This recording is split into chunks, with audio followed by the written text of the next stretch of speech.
Gloria a Dios. Quiero que abran sus Biblias y vamos a hablar de fe, como siempre. Amén. Esta congregación se caracteriza porque aquí se predica fe. Amén. Habíamos estado viendo la semana antepasada de la fe sin obras. ¿Recuerdan? La fe sin obras es muerta. La semana que pasó habíamos visto las voces contra la fe, que la fe habla, pero también se levantan voces en contra de la fe y vimos a Goliat, ¿no? ¿Se acuerdan, no? Ok. Hoy vamos a hablar también de fe, porque Dios estableció la manera cómo debe vivir el creyente o el justo, como lo llama. Tanto en Habacuc como en Romanos, ya en el Nuevo Testamento, dice, mas el justo por sus obras vivirá. ¿Cómo dice? Mas el justo por la fe, por su fe vivirá. Hay una forma que Dios ha establecido cómo debemos vivir nosotros y es por la fe. ¿Y qué es fe? ¿Qué es fe? Fe es convicción, fe es seguridad, confianza absoluta en Dios. Hebreos 11:1 dice, es pues la fe, la certeza de lo que se espera y la convicción de lo que no se ve. Y todos tenemos fe, porque el día que tú y yo le entregamos nuestro corazón a Jesús, dice la Biblia que Él puso una medida de fe. ¿Por qué? Porque si Él estableció que nosotros deberíamos vivir por fe, era obvio que nos tenía que proveer de esa fe para poder vivir. Amén. Así que tú tienes fe, sino que de repente no la usas.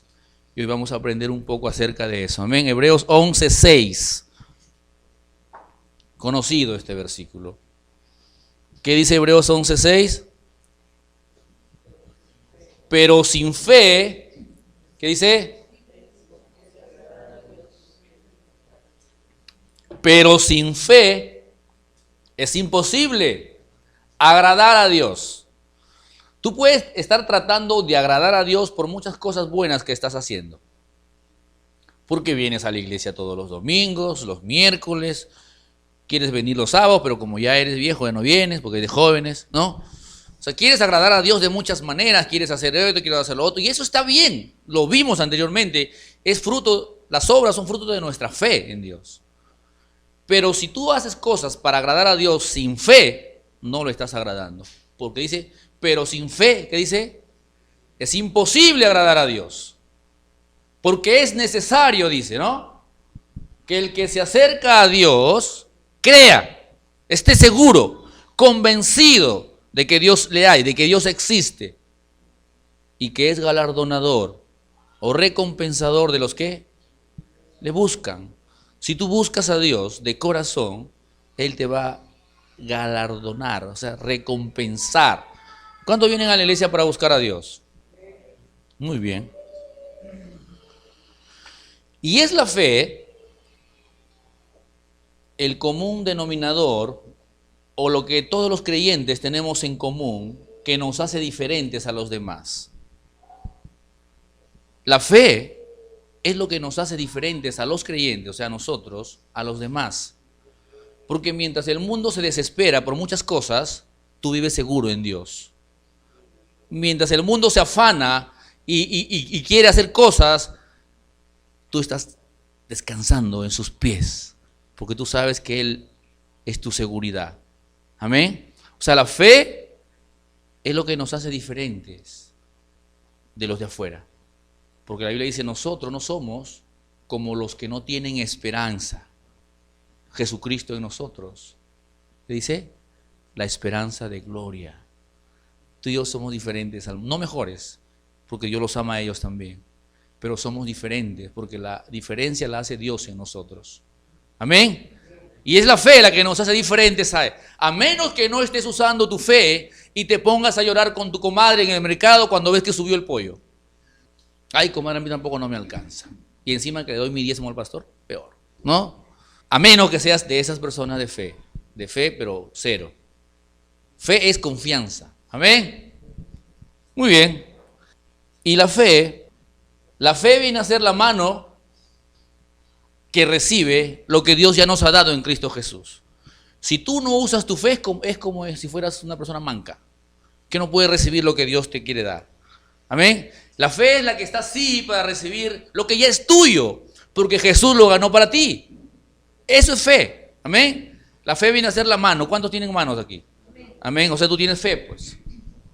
Y si ustedes siguen leyendo, en Hebreos 11, vemos ahí los héroes de la fe, ¿no? Dice, por la fe Noé hizo esto, por la fe Abraham, por la fe José, por la fe Abel, ¿no?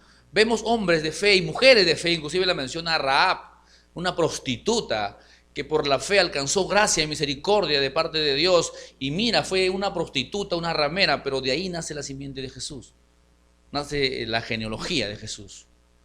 Amén.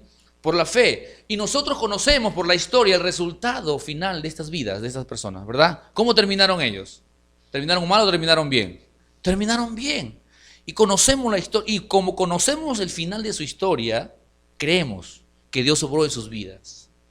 Pero como todavía no conocemos el final de nuestras vidas, no creemos que Dios también ya hizo lo mismo con nosotros. Ellos creyeron antes de que vieran lo que sucedió con ellos. Dice que por la fe Abraham salió de su casa y su parentela a donde Dios lo iba a guiar. Cree que lo que Dios hizo con ellos también lo ha hecho contigo. Ellos tuvieron que creer mucho antes de que suceda lo que conocemos que sucedió. Amén. Y tú y yo tenemos una historia terminada en el corazón de Dios. Una historia con un final feliz. Amén. Lo que estás viviendo ahora, ese no es el fin. Hay un final feliz. Amén. ¿Cuántos creen eso? Así que cree que lo que Dios hizo con esos hombres de fe, y hoy están en una galería de exhibición como los héroes de la fe, y alguien por ahí dijo, y esa galería todavía tiene la puerta abierta. Tú vas a estar puesto en esa galería también algún día. Por eso en el capítulo 12 de Hebreos ya dice que, por lo tanto, teniendo tan gran nube de testigos. ¿Quiénes son estos testigos? Todos aquellos hombres y mujeres de fe que hoy están en la presencia de Dios. Y tú vas a ser alguna vez, y yo también, uno de esos testigos. Amén. Muy bien. Entonces la fe es importante, es esencial para todo aquel que quiera agradar a Dios. Pero hubo un hombre que tuvo fe sin pertenecer al pueblo de Dios. ¿Recuerdan que el pacto de Dios en primera instancia para quién fue? ¿O con quién fue el pacto? ¿Para quién? No duden, digan, ¿para quién fue? Para los judíos. El pacto de Dios antes de Cristo era para el pueblo de Israel. El pueblo de Israel eran los beneficiados del pacto de Dios y ellos sellaban el pacto con la circuncisión. Por eso recuerdan que David le dice al filisteo, este filisteo incircunciso, le dice, sin pacto, no eres del pueblo de Dios y vienes a atentar contra el pueblo de Dios que sí tiene un pacto. El primer pacto fue para los judíos. Y ustedes han leído la historia, hay mucha gente que no era judía, pero que se acercó a Jesús para recibir. ¿Se acuerdan de la mujer sirofenicia o la mujer cananea? Estuve leyendo y quería predicar de ella, pero el Señor dijo, no, ella no, primero predica al otro. Porque hay otro también, que siendo romano, se acercó a Jesús sin estar dentro del pacto y recibió de él. Y hoy vamos a estudiar un poco, amén, para imitar esa fe. Lucas capítulo 7. Abran su corazón, por favor. Si tú prestas atención a estos minutos que va a durar este mensaje, vas a salir diferente de lo que has venido. Capítulo 7 de Lucas, versículo de 1 al 10, vamos a leer. Amén. Después que hubo terminado todas sus palabras al pueblo que le oía, entró en Capernaum. Y el siervo de un centurión, a quien el centurión, quería mucho, estaba enfermo y a punto de morir. Cuando el centurión oyó hablar de Jesús, le envió unos ancianos de los judíos rogándole que viniese y sanase a su siervo. Y ellos vinieron a Jesús y le rogaron con solicitud diciéndole, es digno de que le concedas esto, porque ama a nuestra nación y nos edificó una sinagoga. Y Jesús fue con ellos, pero cuando ya no estaban lejos de la casa, el centurión envió a él unos amigos diciéndole, Señor, no te molestes, pues no soy digno de que entres bajo mi techo, por lo que aún me tuve por digno de venir a ti, pero di la palabra y mi siervo será sano, porque también yo soy hombre puesto bajo autoridad y tengo soldados bajo mis órdenes, y digo a este ve y va, y al otro ven y viene, y a mi siervo haz esto y lo hace. Al oír esto Jesús se maravilló de él y volviéndose dijo a la gente que le seguía: os digo que ni aún en Israel he hallado tanta fe. Y al regresar a la casa de los que habían sido enviados, hallaron sano al siervo que había estado enfermo. Vamos a orar unos minutos para que Dios abra tu corazón y recibas este mensaje. Señor, te damos gracias en esta noche. Padre, te pedimos, Señor, que tu palabra sea sembrada en nuestros corazones con una revelación poderosa, Señor. No queremos estudiar tu palabra como un cuento más, sino como una verdad espiritual puesta en las Escrituras con un propósito, el de edificar nuestras vidas. Gracias, Señor. Oh Espíritu Santo, abre nuestro entendimiento y háblanos, Señor, con una revelación correcta de tu palabra. Gracias, Señor, en el nombre de Jesús. Amén. Aunque los judíos eran el pueblo escogido de Dios, la Biblia nos habla de estas personas que, siendo no judías, también se beneficiaron de Dios por su fe. Amén. Por su fe. El centurión, ¿por qué se llamaba centurión? ¿Alguien sabe? Era un oficial romano, pero se le llamaba centurión porque tenía a su mando 100 hombres. Por eso se llamaba centurión. Tenía hombres a los que él mandaba. Era un oficial romano. Recuerden, Roma era el que había tomado Israel. Israel en esa época eran esclavos, ¿o no? El pueblo judío era esclavo de Roma. Los romanos eran su señor, los señores de los judíos. Y este hombre era importante, era un oficial. Amén. Este hombre, dice la Biblia, según lo que hemos leído, era bueno, porque amaba a su esclavo, porque se preocupó cuando estaba enfermo, ¿verdad? Pero no solamente se preocupaba por su esclavo, sino también la Biblia dice de que los ancianos que fueron enviados por este hombre le dicen a Jesús: es digno que le hagas, se merece que le hagas esto porque nos ama, nos ha construido una sinagoga. Estos ancianos también estaban perdidos porque pensaban que era por las obras lo que uno recibe de Dios. Pero sin embargo este hombre era dadivoso. Y después vamos a ir viendo quién es este romano en realidad. Porque tú y yo lo conocemos por la Escritura. Sino que ahorita está de incógnito, recién aparece.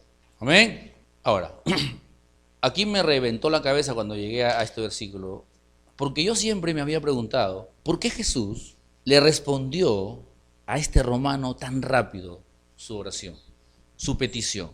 Siempre sentí curiosidad de que por qué Jesús admiró la fe de este romano. Recuerden, Roma estaban por encima de los judíos y Jesús era judío. Pero Jesús admiró, dice, y se maravilló de su fe, dice. ¿No te has puesto a pensar o no sientes curiosidad por qué Jesús se maravilló de la fe de este romano? Y dije, Señor, tienes que enseñarme por qué que los romanos son mejores que nosotros. Ahora, y a la cananea, ¿se acuerdan de la historia de la cananea? No. A la cananea la hizo sufrir. De repente la próxima semana hablamos de la mujer cananea. ¿Se acuerdan de esta mujer cananea que se acerca a Jesús pidiendo sanidad para su hija? Y Jesús le dice, no, por favor, no. Primero la arrocha. No le contesta. Y seguía gritando la bandida ahí. Señor, ten misericordia de mí. Y después le dice, no es bueno que le demos lo que le pertenece a los hijos, el pueblo de Israel, a los perros. Pero ella dijo, yo sé eso, Señor. Pero aún los perros comemos de las migajas que caen de la mesa de los hijos. Pero a esta mujer la hizo sufrir un poco. Pero a este romano bandido no. Y todavía se maravilla de su fe. Y al instante sanó el siervo. ¿Por qué? ¿Por qué? Si el Señor Jesús habla así de este romano se merece que lo estudiemos y que lo imitemos. Porque si Jesús se maravilló de un romano, yo quiero que se maraville de mí también. ¿Cuántos quieren que Dios se maraville de ustedes? Amén, que Dios diga, wow, qué fe que tiene Marquito, wow, gloria a Dios. Wow, me maravillo de su fe. ¿O quieres que tu incredulidad lo sorprenda? ¿Qué quieres? Que se maraville de tu fe. O sea, si este romano hizo sentir eso a Jesús, vamos a estudiar a este romano bandido. ¿Ok? Vamos a estudiarlo. Y dice el romano, la Biblia dice que su siervo estaba enfermo cuando oyó hablar de Jesús. cuando oyó hablar de Jesús, envió a unos ancianos. ¿Qué habrá oído hablar de Jesús? Este romano, si tú analizas la escritura, conocía a Jesús, sabía de Jesús, lo había investigado. Había escuchado hablar de que un judío por ahí, hijo de un carpintero, había calmado una tempestad. Y habla mucho de Jesús. Y yo vamos a llevarlo a la época, ¿ya? Entró a Google y puso Jesús de Nazaret. Y todo lo que Jesús. Investigó a Jesús, sabía quién era Jesús. Pues está loco, ahí no había internet. Entiende el mensaje. Sabía quién era Jesús. Y cuando su siervo enferma y oyó hablar de Jesús, ¿qué hizo? Envió a unos hombres a llamarlo para que sanen a su siervo. ¿Cuánto conoces de Jesús tú? ¿Investigas quién es Jesús? ¿Sabes por lo menos 4 milagros que Jesús hizo en su vida terrenal? ¿Sabes? ¿Cuál fue el primer milagro de Jesús? ¿Ah? ¿Cuál fue el último milagro? ¿Cuál fue? Resucitar. Tienes que conocer a Jesús. Este romano, siendo un impío, un incircunciso, lejos del pacto de Dios, conocía de Jesús. Y muchas veces nosotros, ¿quién es Jesús? Jesús, el que murió en la cruz, pues. ¿Conoces de Jesús? ¿Has oído hablar de Jesús? ¿Investigas de Jesús? En primer lugar, ¿quién es Jesús? Nuestro Señor y Salvador. Amén. ¿Cuántos años vivió Jesús? ¿A los cuántos empezó su ministerio? ¿A los cuántos años estuvo hablando con los hombres y enseñándole a los doctores en la sinagoga? A los 12 años. ¿Cuántos años tenía Jesús cuando Herodes lo quería matar? 2 años. Estudia de Jesús. La Biblia no está todo ahí. Tenía 2 años y nació en abril y se le pusieron un pañal. No, tienes que estudiarla. La escritura hay que estudiarla, hermano. Hay que escudriñarla. Saber quién es Jesús. Y cuando hables de Jesús, hables con autoridad, con una base firme de quién es tu Señor. ¿Por qué los testigos de Jehová, y mi hermano me está contando que un mormón se lo ha comido con zapatos y todo? Porque ellos están firmes en lo que creen, aunque lo que creen es una mentira, pero están firmes. Y nosotros no. No podemos ni hablar a la gente porque no sabemos qué hablar. Tú vas a una iglesia después y no sé qué decirte, te voy a llevar para que mi pastor te enseñe. Ustedes tienen que aprender a hablar de Jesús. Amén. Y ahora nosotros sí tenemos cómo conocer más de Jesús. Y es por eso que cuando no conocemos acerca de la palabra bien, nos engañan. ¿Por qué nos engañan? Porque nosotros no conocemos. Pero cuando tú estás firme en la palabra, alguien viene y te dice algo y tú no, la Biblia no dice eso. Amén. Entonces este romano conocía a Jesús, lo había investigado. Jesús no era un judío cualquiera. Llamó la atención de este romano y este romano conocía a Jesús. Por eso que envía a unos ancianos a que llamen a Jesús. Amén. La Biblia dice en Gálatas que cuando vino el cumplimiento del tiempo, Dios envió a su Hijo, Jesús, a nacer de mujer y nació ¿bajo qué nació? Gálatas 4:4, no lo pongas, acá saben. Nació bajo la ley. Jesús fue hombre. Amén. Jesús fue hombre, fue un ser humano. Todo lo que hizo Jesús, lo hizo como hombre bajo la unción del Espíritu Santo. Amén. Fue hombre, si no, no hubiera podido morir.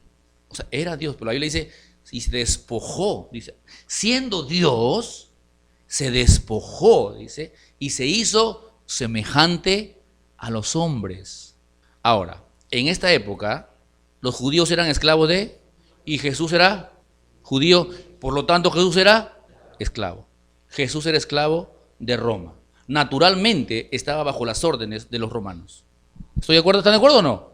¿O es una herejía para que se rasguen las vestiduras? Jesús, naturalmente, como hombre, como humano, en aquella época era esclavo, como los demás judíos de Roma. ¿Amén? Muy bien, sigamos. Ahora, este romano no solo usó su fe, sino usó su autoridad como romano que era. Miren esto, si yo fuera el romano, ahora no digo que este romano no reconocía a Jesús con autoridad, porque le dice, tú tienes autoridad. Pero ¿qué hace este romano? Este romano manda a llamar a Jesús, pero vamos a parafrasear la historia, vamos a imaginarnos cómo fue, ¿ok? Si se quieren imaginar la palabra, vamos a imaginarnos. Le dice, yo soy romano, yo soy hombre que tengo autoridad sobre los judíos. Los ancianos eran judíos y los mandó, ¿no? Dice, yo tengo autoridad. Dice, yo le digo a algunos que vayan, dice, y ellos van. Envié a los ancianos, los mandé y fueron, ¿verdad? A otros les digo que vengan y vienen. Tú has venido, Jesús. Y a otros les digo, haz esto y lo hacen. Di la palabra y mi siervo sanará. ¿Me dejo entender? Está usando autoridad. Su autoridad que tiene él, la está usando combinada con la fe. Le dice, yo reconozco tu autoridad. Dice, tú tienes autoridad sobre la enfermedad, yo no la tengo. Pero tú sí la tienes. Pero yo tengo autoridad sobre ti. Di la palabra. Autoridad y fe. El centurión sabía que Jesús tenía autoridad sobre la enfermedad. Él no la tenía. Él tenía autoridad sobre Jesús. Naturalmente hablando, como hombre, como ser humano. Amén. Yo imagino que le dijo, Señor, yo respeto tu autoridad, tú respeta la mía. Por favor, obedéceme y di la palabra y mi siervo sanará. Lógicamente que había fe en la petición del centurión. Él sabía que Jesús tenía autoridad y creía que la autoridad que tenía sobre la enfermedad era capaz para que el siervo sane en aquella hora. Esta era una fe con pantalones. Este romano tenía fe. Dijo, de repente no me va a escuchar porque yo soy romano, pero yo voy a usar mi autoridad que tengo sobre este judío poderoso, hijo de Dios, porque si no le hubiera dicho lo mismo que a la cananea. Y Jesús entendió que este hombre usaba su autoridad y también usaba su fe. Dijo, ¡wow! Se maravilló de la fe de este hombre. Di la palabra. Di la palabra. Este romano estaba seguro. Él conocía que era hombre fuera del pacto, ¿no? Claro. Jesús se maravilló. ¡Wow! Ni aún en mi pueblo, ni aún en Israel he visto tanta fe como en este hombre. ¿Cómo se sentirían los discípulos humillados? Que un romano a quienes ellos odiaban estaba siendo halagado por el Señor cuando ellos anteriormente habían intentado hacer caer a Jesús en contra de los romanos. ¿Se acuerdan de, es lícito pagar el impuesto, Señor? O los romanos nos quieren cobrar el impuesto. ¿Es lícito? Dame una moneda. ¿De quién es la cara de la moneda? De César. Dale a César lo que es de César y al Señor lo que es del Señor. Nunca lograron hacer caer a Jesús en contra de los romanos porque Jesús sabía su posición humana. Y por eso él siempre decía que sujetémonos a las autoridades. Sus autoridades era Roma. ¿Se acuerdan de Nerón? Pablo le dice al pueblo que oren por Nerón. Imagínate orar por Nerón, que ha matado un montón, ha quemado un montón de gente. Y Pablo dice, oren por el gobernador, por el emperador. Oren y bendigan al emperador. Oren por Ollanta, Humala. Oren. Él sabía que era indigno. Luego ya Jesús, si ustedes siguen la historia o la película que han visto en Semana Santa, luego de Jesús de hacer muchos milagros, Jesús estaba cargando su cruz, camino al Calvario. Y de repente por ahí bajaba un hombre llamado José de Arimatea. ¿Recuerdan? Y un centurión le dice, ¡hey tú, hombre! A José de Arimatea, ayúdalo a cargar su cruz. ¿Quién sería este centurión? Para mí que era el mismo, este romano, que usó su autoridad otra vez para ayudar al Señor a cargar su cruz. El centurión está en muchos sitios. Este centurión en Hechos 10 se convierte al Señor, pero ya en Hechos 10 ya la Biblia lo llama Cornelio, porque ya lo conocen por su nombre. Lo más seguro que este centurión era este, lo ayudó a que le carguen la cruz a Jesús. Ahora, hermanos, nosotros no tenemos autoridad sobre Jesús, resucitado ya. ¿Alguien tiene autoridad sobre Jesús aquí? ¿Alguien tiene autoridad sobre Jesús? Pero sí tenemos autoridad delegada por Dios en el nombre de Jesús. No tenemos autoridad, pero tenemos derechos. Porque así como el pueblo judío estaba en un pacto, lo cual lo hacía acreedor de los beneficios, tú y yo, dice la Biblia, estamos en un nuevo y mejor pacto establecido sobre mejores promesas. Este pacto lo selló Jesús para ti y para mí. Tú tienes derechos como hijo de Dios. Todas las cosas, dice, por eso el salmista, profetizando en el Salmo 103, dice, no te olvides ninguno de sus beneficios. Y empieza a enumerarlos. Tenemos autoridad en el nombre de Jesús. No es posible, hermano, que un romano nos gane. Tenemos que usar nuestra fe en su palabra. La fe es importante, hermanos. Porque por fe andamos y no por...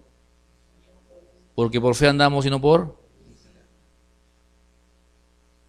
Tú tienes derechos. Lo que pasa es que como no ves las cosas que ya te pertenecen, no las crees. La Biblia dice que todas las cosas que pertenecen a la vida y a la piedad ya te han sido dadas. Si todas las cosas ya te han sido dadas, ¿de quién son? ¿De quién son las cosas que te han sido dadas? Son tuyas. ¿Y por qué no las tienes? Porque no crees. Porque no usas tu fe. Amén. Ya no usas autoridad, usa la autoridad que tienes en el nombre de Jesús. En el nombre de Jesús tomo las promesas que son mías. Porque yo sé que el Señor Jesús en la cruz, todo lo que ganó es para mí. La sanidad es tuya. La provisión es tuya. Tú no puedes vivir en escasez, hermano. No debes vivir en escasez. Es que Jesús también fue pobre, hermano. Jesús nació en un pesebre, en un establo junto a las vacas. No tenía dónde recostar su cabeza. Y nosotros tenemos que ser pobres y humildes como Jesús. Ese es un evangelio mal vendido a la gente. Hay un hermano que dice que es hermano, pero es del staff de Luis Miguel. Cuando viaja con Luis Miguel, él está y cuando habla con su pastor, le dice, ¿y a Luis Miguel le has hablado de Cristo? Sí, le he hablado de Cristo, pero no sé cómo entrarle.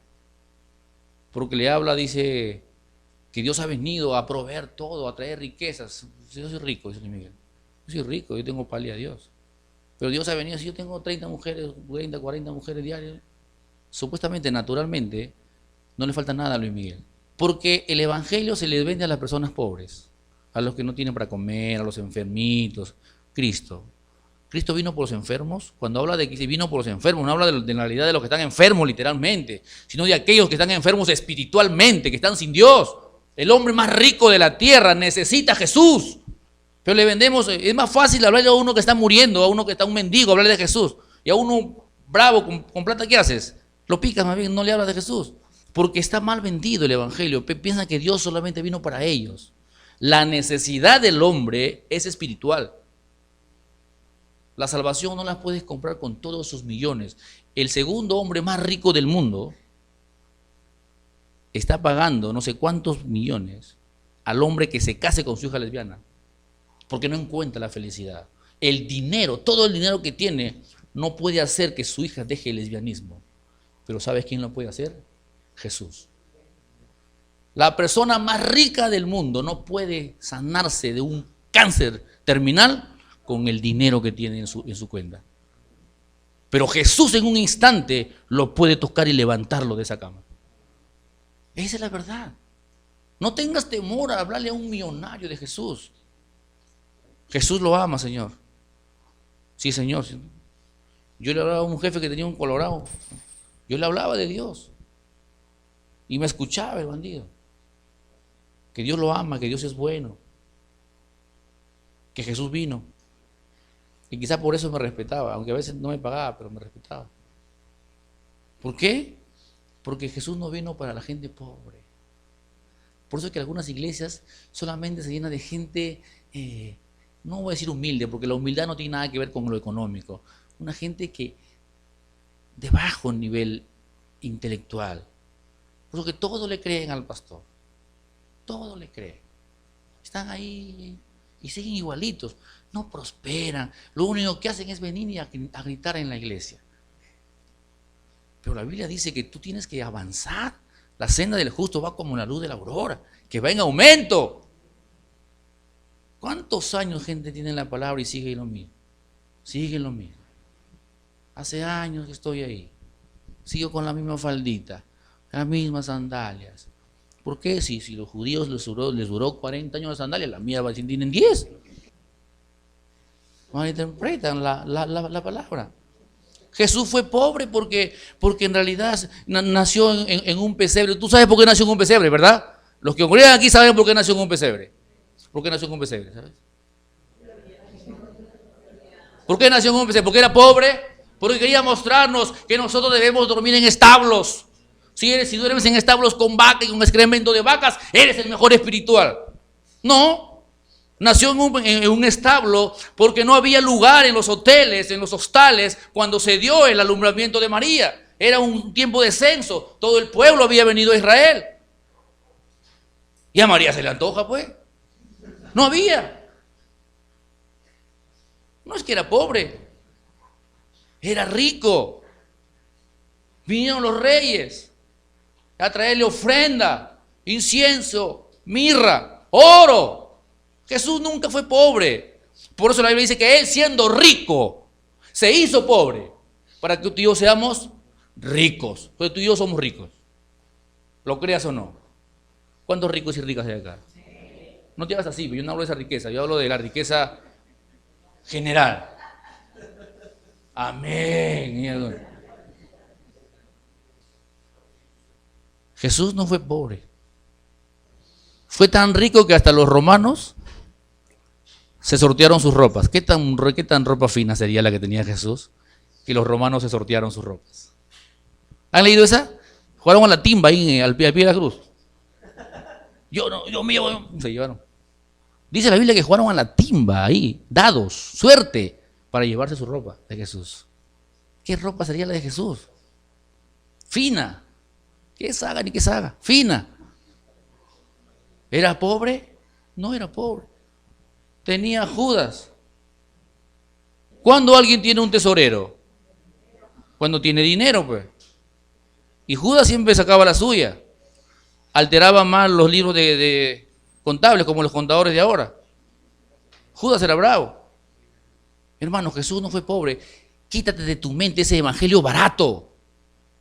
Algunos critican la prosperidad, pero tú eres próspero. Ahí dice, amado, yo deseo que tú seas prosperado en todo. ¿Dónde está la pobreza en la prosperidad? Dios quiere que prosperen espiritualmente, pastor. Yo tengo que ser sin zapatos, pero espiritualmente arriba. No, para predicar el evangelio se necesita dinero. Porque el evangelio es gratis, porque Jesús lo pagó para ti. Pero mantener el evangelio cuesta dinero. Nosotros cuando vamos a Los Olivos, a otros lados a visitar, cuesta dinero ir. Cuesta. Pero Dios suple todo lo que falta. Tú no eres pobre, tú eres rico. Y por eso hoy vas a dar como rico en tu ofrenda. Todo ese floro para que le den al pastor. No es posible que un romano no gane, que un romano sea felicitado por Jesús y nosotros, tú eres mejor que el romano por si acaso, tenemos que usar nuestra fe en la palabra. Ahora no tenemos que decirle a Jesús, di la palabra. ¿Quién tiene que decir la palabra ahora? ¿Quién tiene que decir la palabra ahora? Tú tienes que decir la palabra.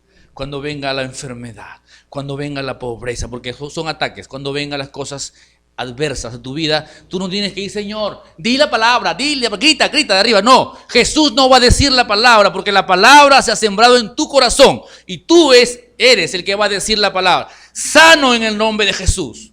Tú tienes que hablar la palabra de Dios, creyendo, por supuesto, con autoridad, la autoridad que Jesús te ha dado en su nombre. En su nombre. ¿Cuántos creen que el nombre de Jesús tiene poder? Tiene poder el nombre de Jesús, pero cuando lo usas con fe. Algunos usan el nombre de Jesús como muletilla. Gol en el nombre de Jesús. Te amo, mi amor, en el nombre de Jesús. La tienen ahí en la muletilla, como santo Dios. Usa el nombre de Jesús con propiedad y con autoridad. No es un nombre que puede estar siendo tirado por donde quiera. Amén. Cree en ese nombre. Cuando tú dices en el nombre de Jesús, es como si Jesús mismo estuviera hablando lo que tú hablas. Amén. ¿Tú tienes la fe del romano o no? Como un romano no nacido de nuevo.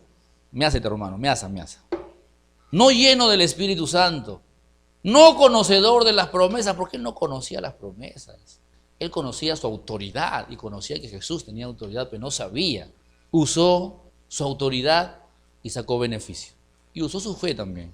Y si tú te das cuenta que ni el pecado lo detuvo a este romano. Porque le dijo, no soy digno que entres bajo mi techo, porque tú no sabes lo que se hace bajo mi techo, Jesús. Uy, Dios mío, una juerga brava. No eres digno de que entres bajo mi techo.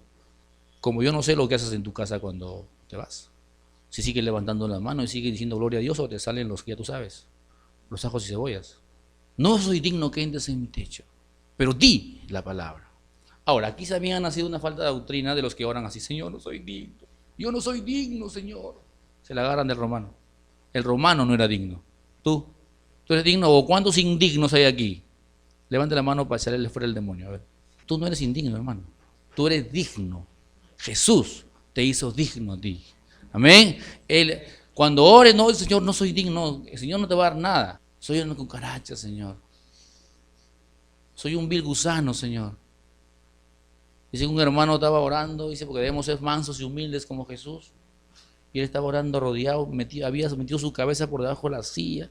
Le dijo, hermano, ponme otra encima, por favor, quiero humillarme. Le pusieron 10 sillas de su debajo ahí. Estaba que oraba ahí, oraba. Yo soy digno, soy un gusano, Señor, un gusano. Y el pastor viene, oye, gusano, sal de ahí. Porque yo no escucho a los gusanos. Acá vienen hijos de Dios, acá no vienen gusanos. Porque cree que se humilla así de esa manera, era digno, era humilde. La humildad no tiene que ver con el dinero. Ya saben el versículo Juana 1:1, ¿no? ¿No? Ya saben el versículo Juana 1:1. El hambre los mata, pero el orgullo los levanta. La humildad no tiene nada que ver con lo que tienes. Tú puedes ser la persona más rica del mundo y ser la más humilde que existe. Porque la humildad tiene que ver con tu corazón. O si te vuelves millonario, ¿qué voy a congregar en Mirones yo? Ni loco. En esas sillas que me hacen doler. Cambias. Porque cambió tu estatus. Cambió tu perfume. Ya no es del Hueco.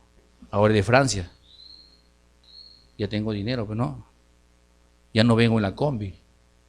Ahora vengo en helicóptero. O sea, has cambiado. Entonces, ¿qué haces? Gente que cree que porque tiene dinero, cambia. Yo pienso que tu corazón debe ser el mismo, así seas millonario. Y lo primero que debes hacer cuando te vuelvas millonario, cómprale un local a la iglesia de Mirones. Y te damos un cuartito ahí para que vengas a orar. Y el pecado lo detuvo a este romano.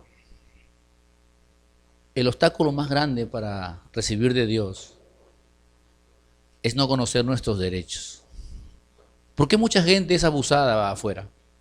No hablo de abuso sexual, sino abusada en todas las áreas.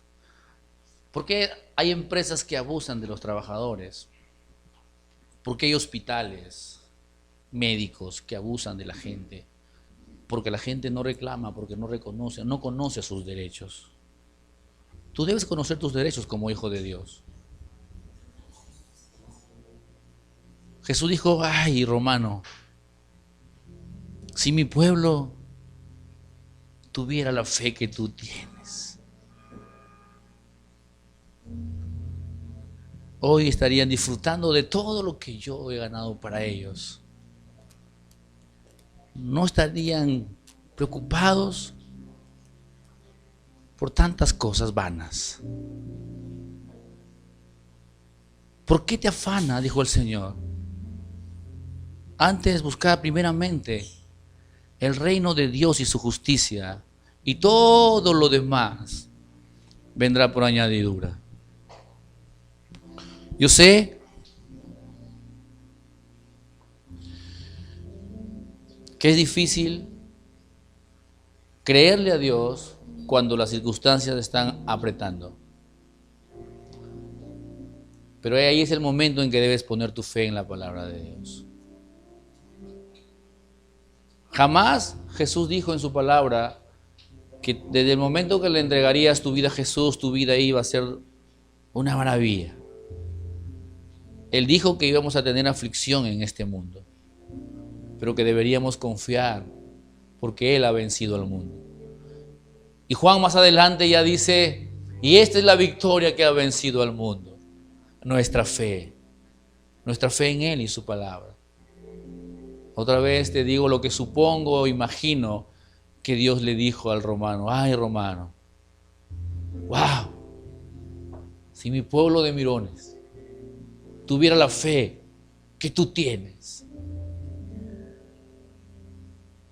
si mi pueblo pudiera o supiera usar sus derechos como tú los estás usando ahora, porque en ese momento el romano tenía derechos sobre Jesús, porque Jesús era esclavo. Nosotros no usamos nuestros derechos muchas veces. ¿Cómo se acerca un hijo a Dios, a su padre? Un hijo no tiene que sacar cita para acercarse a su papá. Un hijo entra de frente. Por eso la Escritura dice que debemos entrar confiadamente al trono de la gracia para hallar gracia y oportuno socorro. Amén. Aleluya. Padre, gracias, Señor. Gracias, Dios, porque hoy entendemos que tenemos derechos que tú los ganaste para nosotros, Señor. Gracias. Y hoy en tu nombre, Señor, nos hacemos acreedores de todo lo que tú has ganado para nosotros, Señor. Padre, gracias en el nombre de Jesús.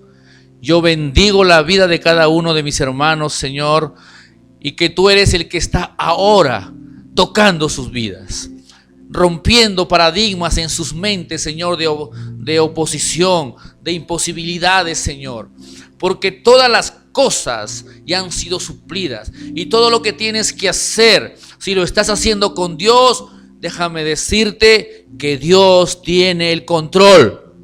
Dios tiene el control. Amén. Dios es bueno.